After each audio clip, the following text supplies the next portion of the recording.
Get out quickly, before those people find you! Hurry! A young clerk says this as she pulls my arm and pushes me out of the store. It seems like she's a part-time worker, a girl who, while worried about the situation inside the store, is hurrying me out. Today, I came to a certain restaurant. It was to meet my precious daughter, who was taken by my ex-husband Darren when we divorced. I couldn't hide my anger at having this rare chance to see her, which I only get once a month, interrupted by a stranger, a clerk. Hey, what's going on? I try to shake off the clerk, who grabbed my arm, only to realize her hand is trembling. Please calm down and listen. The thing is, that parent and child are... I am Brianna, a 37-year-old mother of an only daughter. I'm divorced from my husband, Darren. My daughter lives with my economically well-off ex-husband, Darren. Her name is Ashley, and she's turning 13. I was dating Darren, who was older than me, when I was a student, and married him at the age of 22 after graduating from college. We met at a party. I was invited to a party by a close friend, where I met Darren. His looks were decent. Being older, he had a calm demeanor, and I was attracted to his thoughtfulness at times, and his smile when he laughed. We all exchanged contacts, but Darren was the first to reach out. I really had fun today. Thanks to Brianna, it was a meaningful time. Thank you. I still remember my heart racing just from that text. It didn't take long for me to start dating Darren. On dates, he always took the lead, and more importantly, we could have a fun time together, smiling. The proposal wasn't anything flashy like a flash mob or renting out a church, but rather it happened at a hotel during a trip. When we went to report our marriage to Darren's family, his mother, Kathy, seemed like a very nice person. The wedding was a small affair with just family. I didn't want a showy wedding either, so it was very comfortable for me. Kathy was very happy about it too, and I felt glad to be becoming part of the family. Even after marriage, Darren was a very reliable husband. Our married life was progressing smoothly, and at the age of 23, we were blessed with a child. Wanting to prioritize our child, Darren and I decided that I would quit my job and have a calm pregnancy, living with Kathy at Darren's family home. Pregnancy was more challenging than I thought. Morning sickness was severe, and as my belly grew, my back and legs started hurting. Quitting my job felt like the right decision. I deeply respected all women who work while pregnant. Despite the challenges, my early pregnancy at the in-laws' went smoothly. That's because Kathy was genuinely happy about my pregnancy. Brianna, take care of yourself and have a healthy baby. You should avoid caffeine. It's not good for the baby, she would say, always looking out for me. When I felt well, I helped out at Kathy's restaurant. Things changed after I got used to the challenging pregnancy life and found out the baby's gender. We found out the baby's gender. The doctor says it's likely a girl. Really? I thought it was going to be a boy. I really wanted him to inherit the business. A girl can't do that. That's when Kathy started to treat me differently. Rather, her treatment became worse, and she started to act as if I were a burden. Moreover, even though the child wasn't born yet, "Next time, have a boy," she would say. Darren seemed to share the same sentiment, becoming colder towards me around that time. He was clearly disappointed that it was a girl. Pregnancy life from there was painful. More than worrying about my belly, I had to be careful around Kathy and Darren. Then our lovely daughter was born. What a beautiful child! Thank you for being born. I was so happy I couldn't stop crying. However, upon returning to the in-laws' after being discharged, "Next it has to be a boy. We can't hand over the business to a girl. Brianna, make sure it's a boy next time. Let me know as soon as your period starts again." Kathy said this without even glancing at the daughter I was holding. I had been prepared for this kind of reaction, having been told so many times before, but to see it firsthand from my first grandchild was unexpectedly harsh. Not knowing how to respond to Kathy's disinterest, I looked towards Darren. "Just like Mom says, considering the store, we need a son. Have a boy next time," he said, nodding with a pompous look. I couldn't hide my dismay. What was this man talking about? Even though he had no intention of taking over the store and worked at a company, why was it always our child who had to take over? I knew they both wanted a boy, and I understood their desire for another child, but why treat our daughter in front of them as if she didn't exist? At this rate, my daughter would be treated like heir, even by her grandmother and real father. If a boy was born, I knew he would be treated poorly. Thinking this, I began to consider divorce. I made the decision to leave the house to protect my child. The next day, I started looking for places on the web. I really wanted to leave this house. I had no one to rely on, but I felt it was better to raise Ashley alone than to continue living this way. I didn't care where we lived, but since I was familiar with it, I decided to look in the city where I lived alone during my single days. However, finding a home was not easy. Employment information was needed for the contract, but no company would hire me with a newborn. Moreover, the company I had previously worked for said to come back when the child was older, so I couldn't get a housing contract. Still, I managed to find an apartment and intended to pack up and leave with my daughter. One time, as Darren passed by, he saw my mobile phone screen and said, "Why are you looking for a house? I have no intention of moving. I plan to live with my daughter from now on. I can't stand living in this house anymore. Darren, please divorce me." I told him. Then Darren said, "What are you talking about? You haven't had a boy yet. First of all, how will you manage living expenses? Are you going to look for a job while holding a newborn? Do you think you can live with a child while being unemployed?" I planned to manage until I found a full-time job with the savings I had before quitting and work from home. "Fine, if that's what you want. I'll give you a divorce, but there will be no division of property. If you're okay with that, I'll divorce you." Darren finally agreed to a divorce, so I prepared to find the next house and move out happily. Then, one day, when I was about to sign the divorce papers and submit them with Ashley, I couldn't find Ashley anywhere in the house. "Hey, where's Ashley? Where did she go?" "I won't give up Ashley. It can't be helped. She's also a candidate for succession."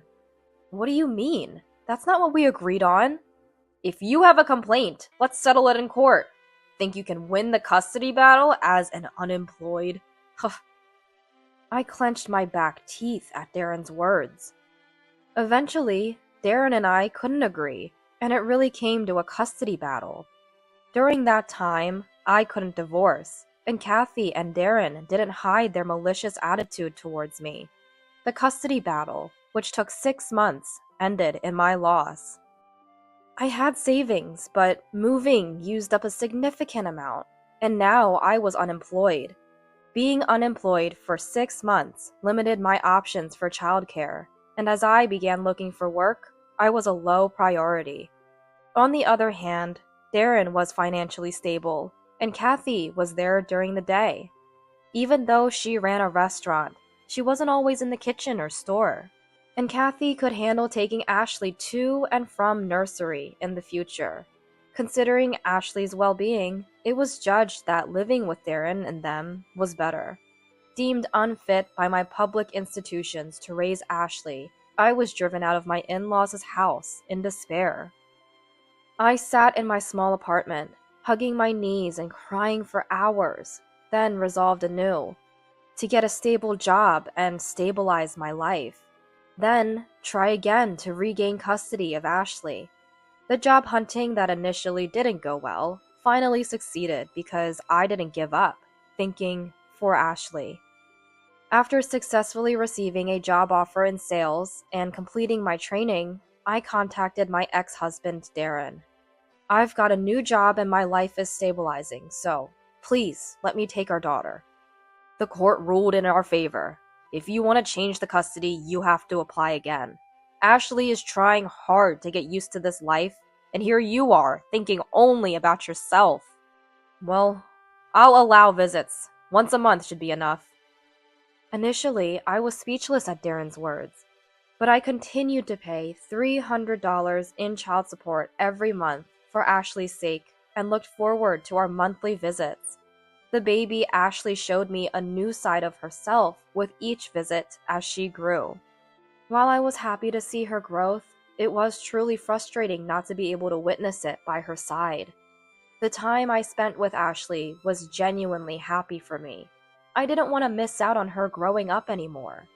Working hard to see Ashley, my life became about just that. As time passed, Ashley grew. She began to speak in 2 to 3 word sentences and started to walk unsteadily after holding on to things.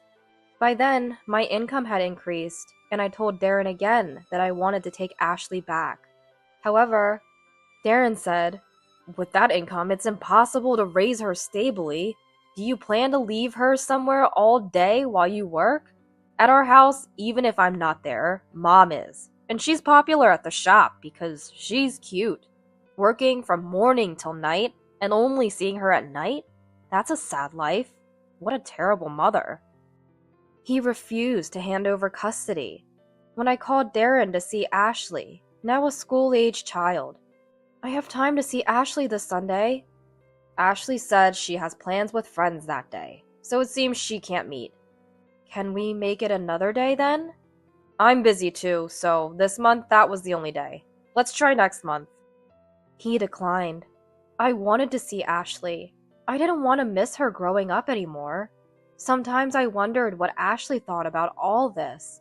She's no longer just a cute toddler. She has her own will, and she's starting to become rebellious. Does she want to see a mother who hasn't been able to raise her properly? I was plagued with such insecurities. I figured it was a time when a school-age child would want to play with friends. Inevitable. From that day, visits with Ashley gradually became irregular and less frequent. Scheduled dates were often broken at the last minute because she wanted to play with friends or had lessons. I was anxious, but wondered if forcing her to meet when she didn't want to was really what a mother should do. For now, I focused on earning a stable income that would satisfy Darren, hoping to live with my child someday. Dreaming only of that, I worked and saved money steadily. But as Ashley became a junior high student, she became busy with clubs and studies, making it harder to meet. While continuing to pay child support, I never failed to save for a life with Ashley. I reached my limit. I wanted to see her, even if just for a little bit. I wanted to talk. Reaching my breaking point, I called Darren. "Can't you make some time for us to meet? I haven't seen her at all since she started junior high." "Hey, are you really using the child support for Ashley? Not just for yourself? If I can't see how Ashley is doing, I might consider consulting the appropriate authorities. I understand you and Ashley are busy, but since it's only once a month, I'd like you to make some time." After a pause, Darren said, "Okay, I'll check with Ashley, so wait a bit." And with that, he ended the call that day. A few days later, I received a message that we could meet at a nearby restaurant for a short while after Ashley's exams, before she went to her cram school. I was truly looking forward to meeting Ashley. It had been a long time since our last reunion. I wondered what would be a good present for Ashley, now a junior high student. Just thinking about it made my heart leap. I worked hard for that day. On the day of our meeting, I arrived at the nearest station an hour earlier than the scheduled 2 p.m. and spent the time browsing a nearby department store, feeling more nervous than ever. The joy of meeting after so long and wondering what kind of conversation I would have with Ashley, now a middle schooler, was mixed with the fear that she might think meeting with me wasn't worth skipping her time with friends. What if my rebellious daughter gave me a cold response, different from before? What if we ended up not talking at all, just looking at our mobile phones? Should I say something about it? The more time I had, the more I overthought everything. I regretted arriving too early, wishing I had timed it exactly when it was 1:40 p.m. It's a bit early, but maybe it's okay to go now. 1:45 p.m. I entered the restaurant we were supposed to meet 15 minutes early. A young part-time worker, wearing a mask and with long hair covering her eyes, greeted me. Welcome! I'm a bit early, but I have a meeting at 2 p.m. After giving my name and mentioning Darren and Ashley, "You are," the worker said, then looked as if she was about to cry, and said, "Run away now, before you're found, quickly!" I was bewildered. What do you mean? The person you think is your daughter isn't actually your child. She's Layla, a child not related to you by blood. Confused by what she was saying, "This way." She led me outside through the back door of the store. It might be hard to believe, but that child is Layla, the child of Darren's current wife. I was lost for words. When did he remarried? It wouldn't be strange for him to have remarried over the years. There's no obligation for an ex-husband to report his marriage to his ex-wife. As I thought this, the worker frowned and looked at me determinedly. "Did you know that Darren was having an affair while you were married?" What? I was shocked. That person, who was always with Kathy, had time for such a thing? At the same time, I doubted the truth of what this girl was saying. As I hesitated, she continued. "It seems he was two-timing before he met you. After you divorced, Darren immediately married his affair partner. Layla is now a high school student. So, the child you've been meeting for the past few years is Layla, born from Darren's affair, not your daughter." I needed time to process everything in my head. A lot of information is going through my head. Affair. The child is Layla, not my Ashley. Then, where is my daughter? Confused, I asked her, "How do you know such private details?" "Layla is my senior here, working part-time. She boasted about how she and her dad have been deceiving you. I heard about Darren's affair and how you've been paying child support for a fake daughter from Layla." Wiping away my tears at the worker's last words, I decided what I needed to do next and quickly left through the back door. I called the police, and after waiting 10 minutes, I headed to confront Darren and Layla with the officers. I had informed the police that I was a victim of fraud, that the perpetrators were here, and asked for them to come quickly. Heading back to the entrance of the store, this time not alone but with the officers. The staff, surprised to see the police, different from the one I met earlier, wore a manager badge. I explained the situation and approached the table where Darren and Layla were waiting. Darren, irritated by my absence at the scheduled time, noticed me and was about to express his anger, but instantly changed this expression upon seeing the officer next to me. I said, as if nothing happened, "Sorry to keep you waiting." "What's going on? Did something happen?" Darren was visibly shaken. "I just needed to verify something, so I asked for the police's assistance." Darren looked at Layla, then silently gestured for me to sit. The officer stood in a position where he could see all three of us. "So I'd like to ask you." Before the officer could continue, I cut in. "Who is this child? Is she really mine?"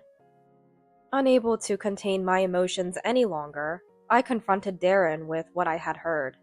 With the officer mediating, Layla remained silent, looking down the whole time. "That's just a made-up story. This child is yours. Right, Ashley?"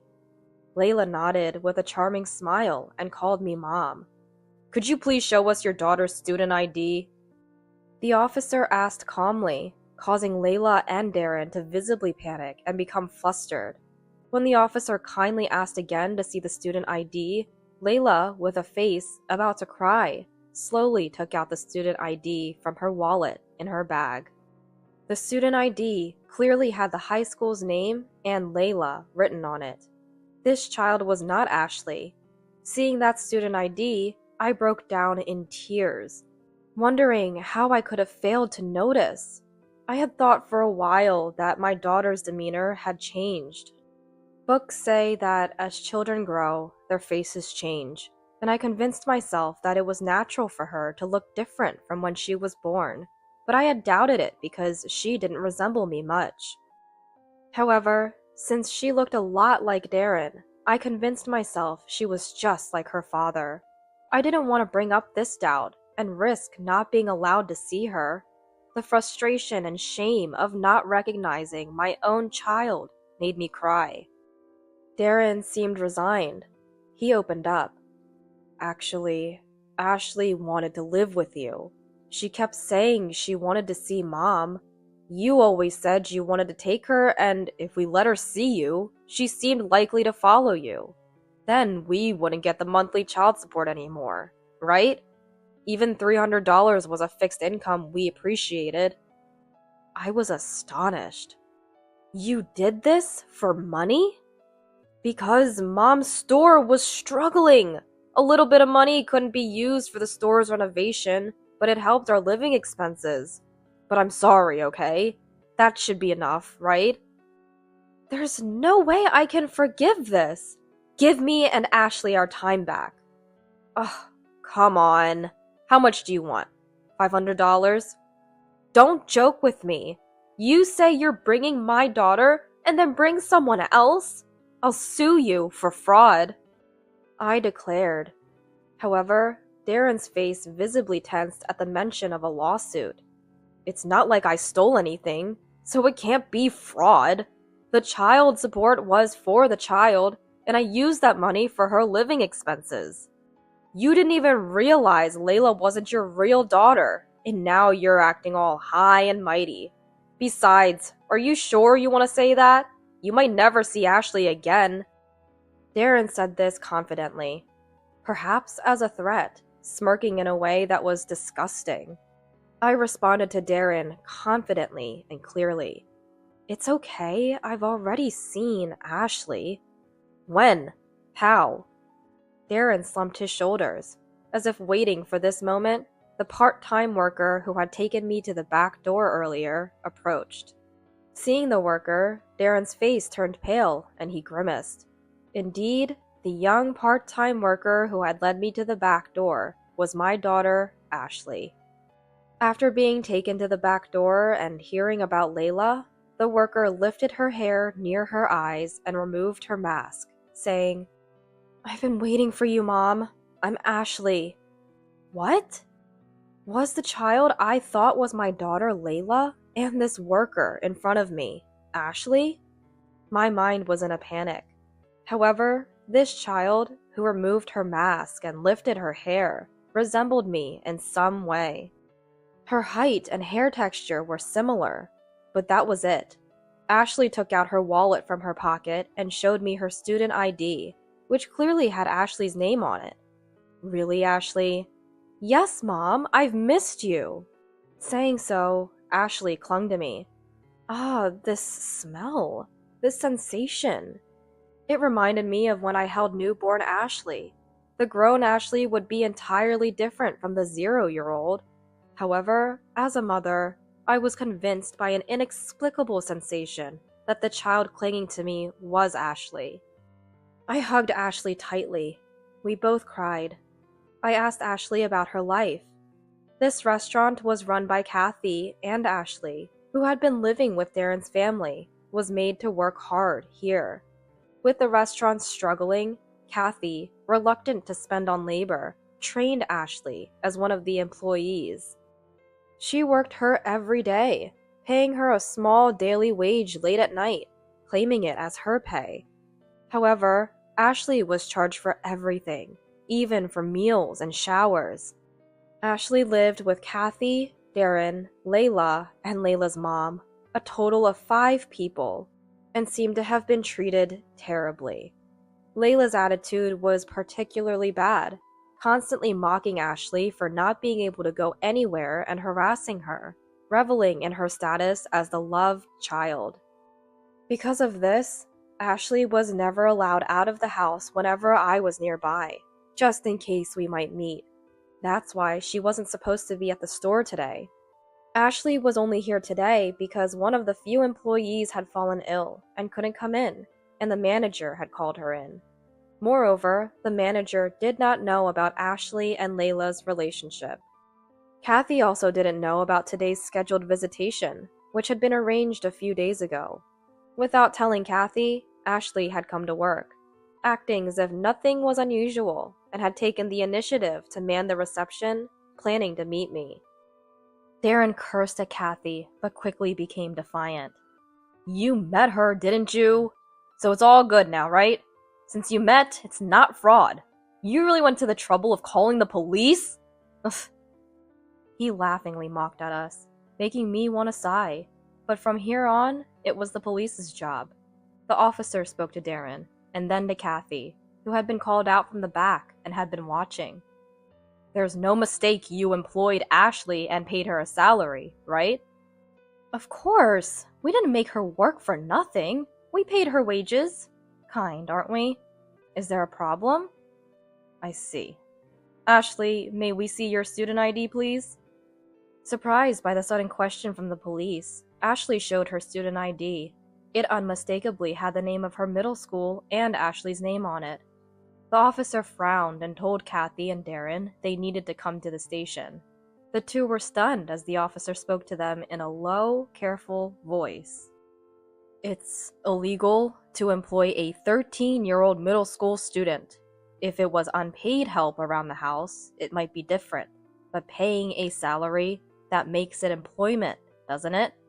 It might be considered an allowance, so it's not outright illegal.